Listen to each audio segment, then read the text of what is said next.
آج ایک ایسی بیماری، ایک ایسے وائرس، ایک ایسے پرابلم کے بارے میں ڈسکس کرنا ہے جو آج سے صدیوں پہلے ایک قوم پر ہوا اور 70,000 لوگ اس سے مارے گئے۔ ایک ایسا وائرس اور ایک ایسی بیماری تھی جو آن کی آن میں پوری قوم کو اس نے تہس نہس کر دیا۔ آج بھی ہماری اس دنیا میں بڑے بڑے وائرس آتے ہیں، بڑی بڑی بیماریاں آتی ہیں، لوگ دھڑا دھڑ ہلاک ہونا شروع ہو جاتے ہیں، ایک پریشانی پھیل جاتی ہے۔ قرآن ہمیں اس بارے میں کیا رہنمائی دیتا ہے، ہمیں قرآن سے سیکھنے کو کیا ملتا ہے؟ ایک قرآنی واقعہ ہے، توجہ سے سنیے گا۔ معاملہ ہے، ماجرا ہے بنی اسرائیل کا۔ جب میدان طیہ میں بنی اسرائیل نے یہ خواہش ظاہر کی، حالانکہ ان پر من و سلوہ اترتا تھا، مگر انہوں نے خواہش ظاہر کی کہ ہم زمین سے اگنے والے غلے اور ترکاریاں کھائیں گے، تو ان لوگوں کو حضرت موسیٰ علیہ السلام نے فرمایا کہ تم لوگ من و سلوہ کے نفیس کھانے چھوڑ کر، جو آسمان سے کھانا اترتا تھا اس کو چھوڑ کر گیہوں، دال اور ترکاریوں جیسی خسیس اور گھٹیا غذائیں کیوں طلب کر رہے ہو؟ مگر جب بنی اسرائیل اپنی ضد پر اڑے رہے تو اللہ تعالیٰ نے حکم دیا کہ تم لوگ میدان طیہ سے نکل کر بیت المقدس میں داخل ہو جاؤ، شہر بیت المقدس میں داخل ہو جاؤ، اور وہاں بے روک ٹوک اپنی من بھاتی غذائیں، من پسند غذائیں کھاؤ وہاں جا کر۔ اور یہ ضروری ہے کہ تم لوگ بیت المقدس میں کمال ادب و احترام کے ساتھ، جو بیت المقدس کا دروازہ ہے اس میں جھک کر داخل ہونا، اور داخل ہوتے وقت یہ دعا مانگتے رہنا کہ یا اللہ تو ہمارے گناہوں کو معاف فرما دے، تو ہم تمہارے گناہوں کو بخش دیں گے۔ صرف ایک شرط تھی کہ دروازہ بیت المقدس میں عجز کے ساتھ، انکساری کے ساتھ، سر جھکاتے ہوئے یہ کہتے ہوئے گزرنا ہے کہ یا اللہ گناہ معاف فرما دے، استغفار گویا کرتے ہوئے گزرنا ہے، اللہ سے معافی مانگتے ہوئے گزرنا ہے۔ مگر بنی اسرائیل عجیب و غریب قوم تھی، اتنے عذاب آئے، اتنی نافرمانیوں کے بعد سزائیں بھی ملی، مگر باز نہیں آتے تھے، سرکش تھے، شرارتوں کے عادی تھے، اور خدا کی نافرمانیوں کے گویا خوگر تھے۔ بیت المقدس کے قریب پہنچ کر ایک دم ان لوگوں میں ایک شرارت ان کو سوجھی۔ یہ نافرمان لوگ بجائے جھک کر داخل ہونے کے اپنی سرینوں پر گھسٹتے ہوئے دروازے میں داخل ہوئے، یعنی زمین پر گھسٹتے ہوئے داخل ہوئے، اور حطہ یعنی معافی کی دعا کے بجائے حبہ فی شعرہ یعنی ایک دانہ ہے ایک بال میں، مذاق اڑا رہے ہیں۔ دعا کے لفظ کی بجائے وہ ایک کھیت کے دانے اور بالی کی بات کر رہے ہیں، اور پھر اب وہ مذاق اور مسخری کرتے ہوئے بیت المقدس میں داخل ہوئے۔ یہ سمجھتے تھے کہ نافرمانی کا کوئی انجام نہیں ہوگا، بے ادبی کی کوئی سزا نہیں ملے گی، گناہوں کو معاف کرنے کا وعدہ تھا کہ معافی مانگتے ہوئے انکساری کے ساتھ گزرو گے تو تمہارا بیڑا پار ہو جائے گا۔ مگر عجیب قوم تھی، نافرمان قوم تھی، اسلام کی باتوں میں مذاق اڑاتی تھی، اللہ اور اس کے رسول کے احکام کو بھی مذاق میں اڑاتی تھی۔ اس قوم کا پھر انجام کیا ہوا ناظرین؟ اب فرمان ربانی کی اس نافرمانی اور حکم الہی کے ساتھ تمسخر کی وجہ سے ان لوگوں پر قہر خداوندی کیسے نازل ہوا، یہ عذاب کیسے نازل ہوا کہ ان لوگوں میں طاعون کی وبائی جو مرض تھا، طاعون کی جو وبا تھی وہ پھیل گئی، اور ایک گھنٹے میں، ناظرین ذرا غور کیجئے گا، ایک گھنٹے میں 70,000 بنی اسرائیل کے لوگ مچھلی کی طرح تڑپ تڑپ کر مر گئے۔ یہ عذاب الہی تھا، 70,000 کے قریب بنی اسرائیل کے لوگ مارے گئے۔ اب یہ طاعون کیا ہے؟ یہ کیسی بیماری ہے؟ یہ کیسا وائرس ہے؟ ایک مہلک وبائی بیماری ہے جس کو ڈاکٹر پلیگ کہتے ہیں، آج کے زمانے میں سے پلیگ کہا جاتا ہے۔ اس بیماری میں گردن اور بغلوں اور کنجے ران میں، یعنی رانوں کے درمیان آم کی گٹھلی کے برابر گٹھلیاں نکل آتی ہیں، جس میں بے پناہ درد اور ناقابل برداشت سوزش ہوتی ہے، اور شدید بخار چڑھ جاتا ہے، آنکھیں سرخ ہو جاتی ہیں اور دردناک جلن سے شعلے کی طرح جلنے لگتی ہیں، اور مریض شدت درد اور شدید بے چینی اور بے قراری میں تڑپ تڑپ کر بہت جلد مر جاتا ہے۔ اور جس بستی میں یہ وبا پھیل جائے اس بستی کی اکثر آبادی موت کے گھاٹ اتر جاتی ہے، اور ہر طرف ویرانی اور خوف و ہراس کا دورہ پھیل جاتا ہے۔ یہ واقعہ قرآن میں کہاں موجود ہے اور کس انداز میں موجود ہے؟ چنانچہ پارہ نمبر 1 سورہ بقرہ آیت نمبر 58 اور 59 کی پہلے تلاوت سنتے ہیں، پھر ترجمہ سنتے ہیں، پھر بات کو مزید آگے بڑھاتے ہیں۔ وَإِذْ قُلْنَا ادْخُلُوا هَٰذِهِ الْقَرْيَةَ فَكُلُوا مِنْهَا حَيْثُ شِئْتُمْ رَغَدًا وَادْخُلُوا الْبَابَ سُجَّدًا وَقُولُوا حِطَّةٌ نَغْفِرْ لَكُمْ خَطَايَاكُمْ وَسَنَزِيدُ الْمُحْسِنِينَ فبدل الذين ظلموا قولا غير الذي قيل لهم فأنزلنا على الذين ظلموا رجزا من السماء بما كانوا يفسقون۔ اور جب ہم نے فرمایا اس بستی میں جاؤ، پھر اس میں جہاں چاہو بے روک ٹوک کھاؤ، اور دروازہ میں سجدہ کرتے داخل ہو، اور کہو ہمارے گناہ معاف ہوں، ہم تمہاری خطائیں بخش دیں گے، اور قریب ہے کہ نیکی والوں کو اور زیادہ دیں، تو ظالموں نے اور بات بدل دی جو فرمائی گئی تھی اس کے سوا، تو ہم نے آسمان سے ان پر عذاب اتارا بدلہ ان کی بے حکمی کا۔ ناظرین، یہاں آپ نے قرآن پاک کی آیت بھی سن لی، ترجمہ بھی سن لیا۔ اب تعاون کے بارے میں نبی پاک علیہ الصلوۃ والسلام کی کچھ احادیث سناتا ہوں۔ حضرت اسامہ رضی اللہ تعالیٰ عنہ سے روایت ہے کہ حضور اقدس صلی اللہ تعالی علیہ وآلہ وسلم نے ارشاد فرمایا، بے شک یہ تعاون ایک عذاب ہے جسے تم سے پہلے لوگوں پر مسلط کیا گیا، لہذا جب کسی جگہ تعاون ہو اور تم وہاں موجود ہو تو تم تعاون سے بھاگ کر وہاں سے نہ نکلو، اور جب کسی جگہ تعاون ہو تو تم وہاں نہ جاؤ۔ نمبر 2، ایک اور روایت میں ہے کہ نبی اکرم علیہ الصلوۃ والسلام نے ارشاد فرمایا، تعاون پچھلی امتوں کے عذاب کا بقیہ ہے، جب تمہارے شہر میں تعاون واقع ہو تو وہاں سے نہ بھاگو، اور دوسرے شہر میں واقع ہو تو وہاں نہ جاؤ۔ نمبر 3، ام المومنین حضرت عائشہ صدیقہ رضی اللہ تعالی عنہا فرماتی ہیں، میں نے رسول اللہ صلی اللہ تعالی علیہ وسلم سے تعاون کے بارے میں عرض کی۔ ناظرین، یہ بخاری شریف کی حدیث ہے۔ تو پیارے آقا علیہ الصلوۃ والسلام نے مجھے بتایا کہ تعاون ایک عذاب ہے، اللہ تعالیٰ جس پر چاہتا ہے یہ عذاب بھیج دیتا ہے، اور اللہ تعالیٰ نے اسے اہل ایمان کے لیے رحمت بنایا ہے۔ کوئی مومن ایسا نہیں جو تعاون میں پھنس جائے لیکن اپنے شہر ہی میں صبر سے ٹھہرا رہے اور یہ سمجھے کہ یہ اللہ تعالیٰ نے لکھ دی ہے، اس کے سوا کوئی تکلیف مجھے نہیں پہنچ سکتی، تو اسے شہید کے برابر ثواب ملے گا۔ یعنی آج کے دور میں کوئی مسلمان کسی تعاون کے مرض میں مبتلا ہو کر انتقال کرتا ہے، صبر کرتا ہے، تو یہ اس امت کے لیے رحمت ہے اور وہ شہید کا مرتبہ پاتا ہے۔ ناظرین، سیکھنے کو کیا ملا؟ ایک بات تو یہ پتہ چلی کہ اگر کسی قوم میں وبا ہو تو وہاں نہیں جانا چاہیے، اس سے بچنا چاہیے، اپنے آپ کو بچانا چاہیے، اور اگر کوئی بیماری آ جاتی ہے اور اگر بندہ صبر کرتا ہے، علاج کرنے میں حرج نہیں ہے، لیکن اگر صبر کرتا ہے تو اللہ بیماری میں مرنے والوں کو بڑا مرتبہ عطا فرماتا ہے۔ بیماری تو بعض اوقات گناہوں کے کفارے کا باعث ہوتی ہے، تو ہمیں اس میں احتیاط بھی کرنی ہے، اپنی صحت کا خیال بھی رکھنا ہے۔ اور یہاں ایک اور بڑی اہم بات اس واقعے سے سیکھنے کو ملی ہے ناظرین، اور وہ یہ ہے کہ اس قوم پر عذاب کیوں آیا؟ شریعت کے احکام پر مذاق اڑایا گیا، اللہ کی نافرمانی کی دلیری دکھائی گئی، گناہ کو چھوٹا سمجھا گیا۔ ذرا غور کیجئے، آج کیا ہمارے معاشرے میں یہ باتیں عام نہیں ہیں؟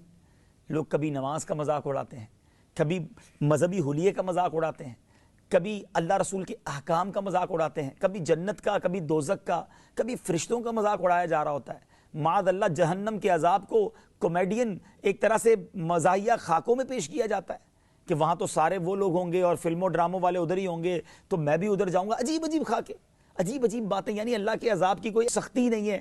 کیا ایسا فیل کروانا چاہ رہے ہیں کہ ہم عذاب بھی سہ لیں گے؟ ذرا سوچئے، یہ باتیں کرتے ہوئے احساس نہیں ہوتا کہ ہم مسلمان ہیں اور ہم اللہ کی بات کو، شریعت کے احکام کو مذاق میں اڑائیں؟ کسی کی داڑھی کا مذاق، کسی کے برقعے کا مذاق، کسی کی اسلامی جو ہے وہ جو اگر زندگی ہے تو اس کا مذاق نہ کریں۔ ایسا نہ ہو کہ آج ہم کسی کا مذاق اڑا رہے ہیں اور خاص طور پہ شریعت کے احکام کا مذاق اڑا رہے ہیں، پھر کہتے ہیں گھر برباد ہو گیا، روزی ختم ہو گئی، بیماریاں جان نہیں چھوڑ رہی، پریشانیوں میں ہی گھرا رہتا ہوں۔ ذرا سوچیے زبان کیا کر رہی ہے؟ زبان میں کتنی ایسی باتیں ہیں جو معاذ اللہ صبح و شام لوگ کر رہے ہیں، اچھا کر نہیں رہے تو اس کو شیئر کر رہے ہیں۔ ایسے خاکے، ایسی باتیں، ایسے لطیفے، ایسے چٹکلے آ گئے تو خود بھی پڑھا، دوسروں کو بھی بھیج دیا، یہ نہ سوچا کہ اس میں شریعت کا مذاق ہے۔ آپ مجھے بتائیں نا، کئی ملک ایسے ہیں جہاں بادشاہ کے خلاف بات نہیں کی جا سکتی، بالکل بغاوت کا اس پہ مقدمہ بن جاتا ہے۔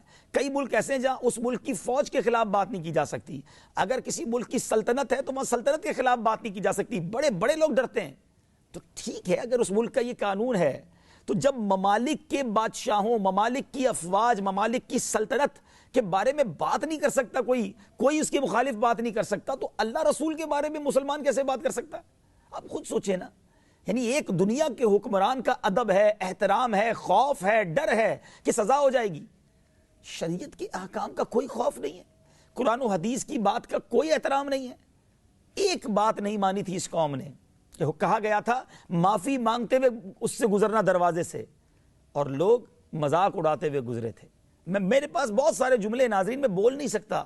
حج پر جاتے ہیں تو لبیک اللہم لبیک بڑی اچھی بات ہے, یہ تو پڑھنا ہے حاجیوں کو, مگر کہتے ہیں نا ہر بات میں جس کو مذاق سوچتا ہے, ہر بات میں جس کو لوگوں کو ہنسانا ہے, تو وہ اس کا بھی مذاق اڑا رہا ہے, اس کا بھی کوئی جملہ بنا لیتا ہے.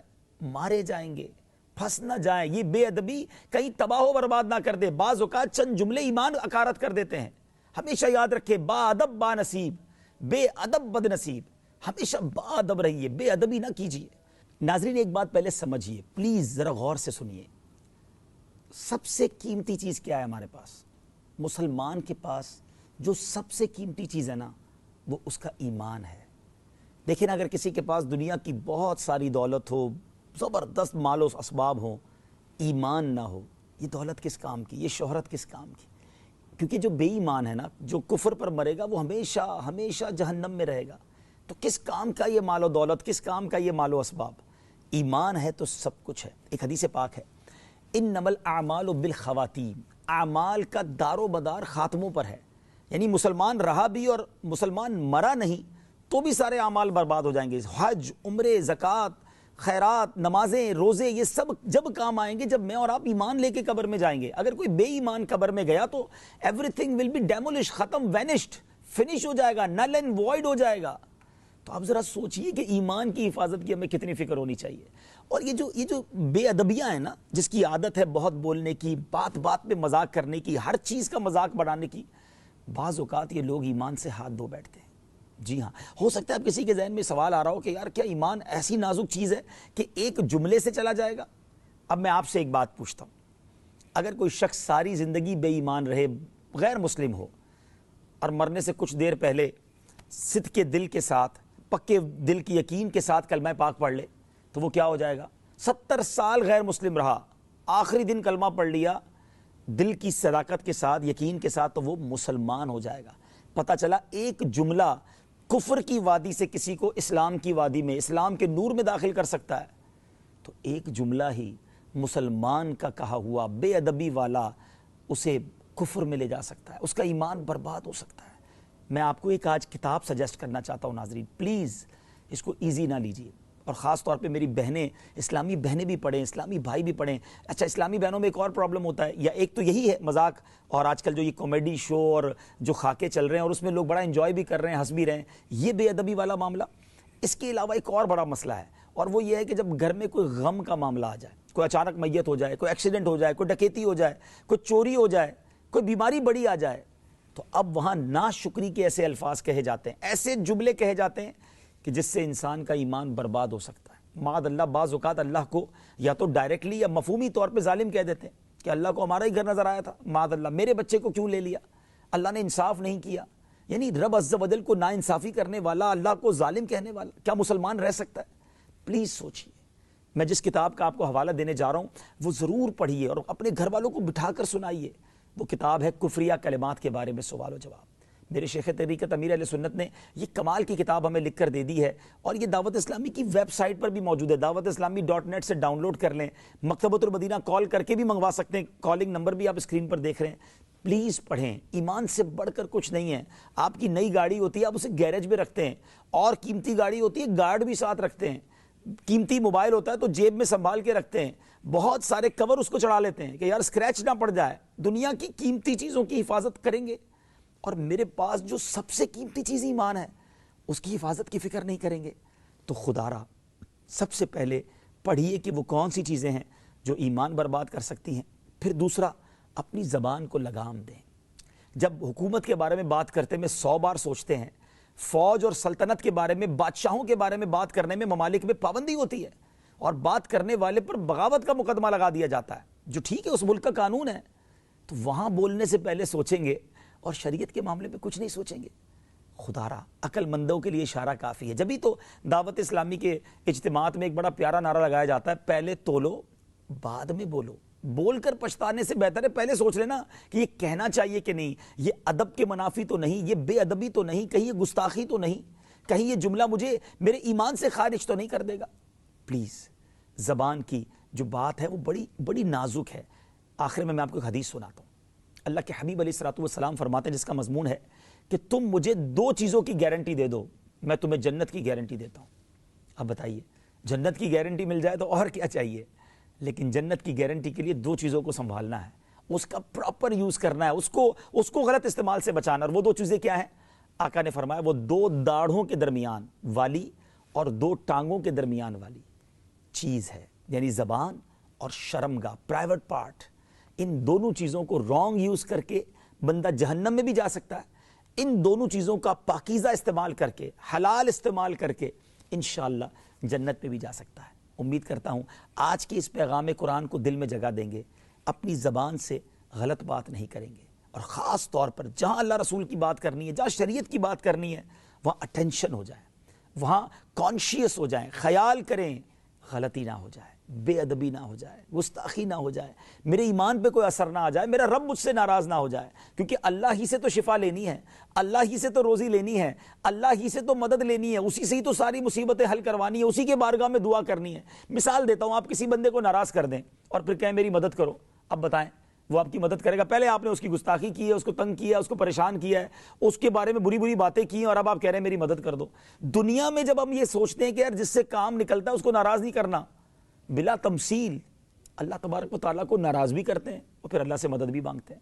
اسے راضی کیجیے, حلال زندگی گزاریے, نمازوں والی زندگی گزاریے, اور عبادت والی زندگی گزار کر اپنے رب کو راضی کرنے کا سامان کیجیے. اللہ مجھے بھی اور آپ کو بھی ایسی زندگی گزارنا نصیب کر دے کہ جس میں ہم اللہ کو راضی کر کے دنیا سے جائیں, دنیا میں بھی رب ہم سے راضی ہو, قبر میں جائیں جب بھی رب ہم سے راضی ہو, اور محشر کے دن اٹھیں تو رب عز و جل اپنی رحمت سے ہمیں جنت میں داخلہ عطا فرمائے. الحمدللہ آج کا یہ میسج تھا, یہ پیغام تھا, امید ہے اس کو ضرور کنسیڈر کریں گے. اب وقت ہوا ہے ایک بہت ہی پیاری, یقین کریں ون آف دا بیوٹیفل, شاندار صورت کا ہم تعارف حاصل کریں گے. وہ کون سی صورت ہے؟ آئیے چلتے ہیں سیگمنٹ تعارف قرآن کی طرف. پیغام قرآن.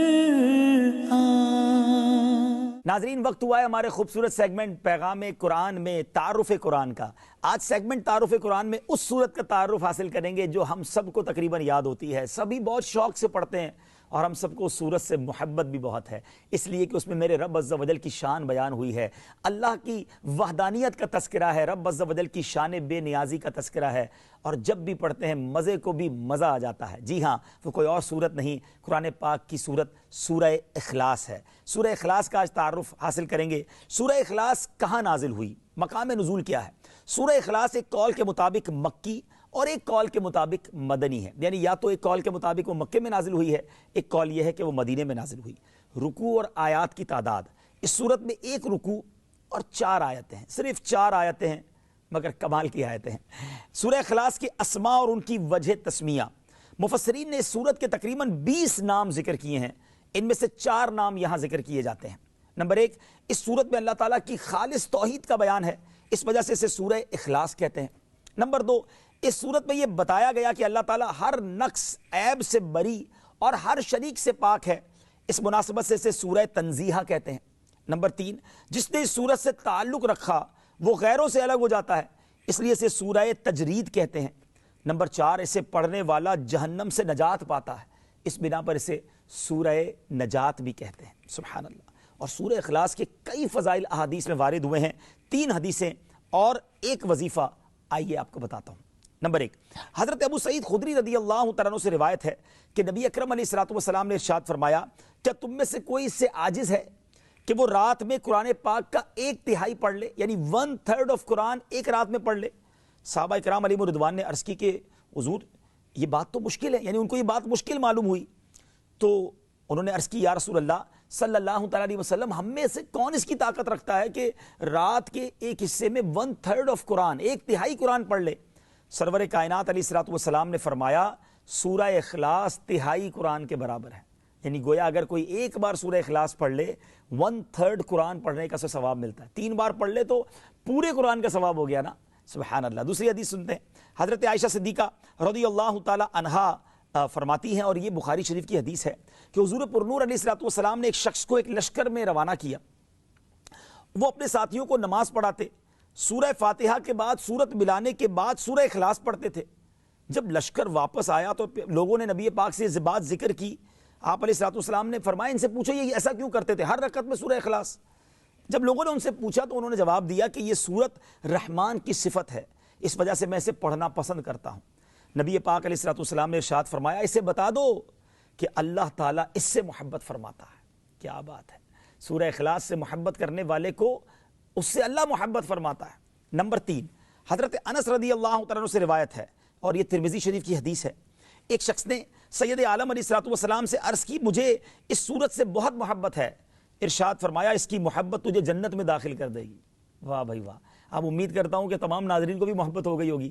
پڑھتے رہا کریں سورہ اخلاص, جب موقع ملے پڑھ لیا کریں اور اس سے محبت کریں کہ میرے رب عز و جل کا کتنا شاندار اس میں تذکرہ ہے. انشاءاللہ اس سورت کی برکت سے جنت میں داخلہ نصیب ہوگا. اب وظیفے کی باری ہے. تفسیر ساوی میں لکھا ہے کہ جو شخص گھر میں داخل ہوتے وقت سلام کرے اور اگر گھر خالی ہو تو نبی پاک علیہ الصلوۃ والسلام کو سلام کرے اور ایک بار سورہ اخلاص قل هو اللہ احد یہ پوری پڑھ لیا کرے تو انشاءاللہ فقر و فاقہ سے محفوظ رہے گا. اور یہ بڑا آزمایا ہوا وظیفہ ہے. اگر میرا کوئی بھائی میری بہن مدنی چینل کے ناظرین میں سے کوئی ایسا ہے جو فقر و فاقہ میں ہے, تنگی میں ہے, کاروبار کم ہے, پیسے کم ہو جاتے ہیں, روزی میں کمی ہے, قرضے میں ڈوبے ہوئے ہیں, اس عمل کو کرنا شروع کر دیں. جب بھی گھر جائیں سلام کریں, نبی پاک پر درود بھیجیں اور سورہ اخلاص پڑھ لیا کریں. انشاءاللہ ضرور کرم ہوگا. سورہ اخلاص کا شان نزول, اس سورت کا شان نزول یہ ہے کہ کفار نے نبی پاک علیہ الصلوۃ والسلام سے اللہ رب العزت کے متعلق طرح طرح کے سوال کیے. کوئی کہتا تھا کہ اللہ کا نسب کیا ہے, کوئی کہتا تھا وہ سونے کا ہے یا چاندی کا ہے یا لوہے کا ہے یا لکڑی کا ہے, کس چیز کا ہے. کسی نے کہا وہ کیا کھاتا ہے کیا پیتا ہے, ربوبیت نے اس نے کس سے ورثے میں پائی ہے اور اس کا کون وارث ہوگا. ان کے جواب میں اللہ تعالیٰ نے یہ سورت نازل فرمائی اور اپنی ذات و صفات کا بیان فرما کر معرفت کی راہ واضح کی اور جاہلانہ خیالات و اوہام کی تاریکیوں کو جن میں وہ لوگ گرفتار تھے اپنی ذات و صفات کے انوار کے بیان سے محو یعنی مٹا دیا. سورہ اخلاص کے مضامین کیا ہیں؟ اس سورت میں اسلام کے سب سے اہم عقیدے, اللہ تعالیٰ کی وحدانیت کو بیان کیا گیا ہے, نیز اللہ تعالیٰ کے صفات کمال کے ساتھ متصف ہونے کا ذکر اور عیسائیوں اور مشرکوں کا رد کیا گیا ہے. سورہ ابو لہب کے ساتھ اس کی کیا مناسبت ہے, کیونکہ اس سے پہلے سورہ ابی لہب ہے, تو سورہ اخلاص کی اپنے سے ماقبل سورت لہب کے ساتھ مناسبت یہ ہے کہ یہ دونوں سورتوں کی آیت کے آخر کا وزن ایک جیسا ہے. اللہ کریم ہم سب کو قرآن پاک سے سچی محبت عطا فرمائے. مدنی چینل دیکھتے رہیے, اگلے سلسلے میں پھر ملاقات ہوگی, پھر ایک قرآن کا واقعہ ہوگا اور اس میں ہم سب کے لیے پیغام ہوگا. ہم سب کو اپنی دعاؤں میں یاد رکھیے گا. صلو علی الحبیب صلی اللہ تعالی علی محمد صلی اللہ علیہ وسلم.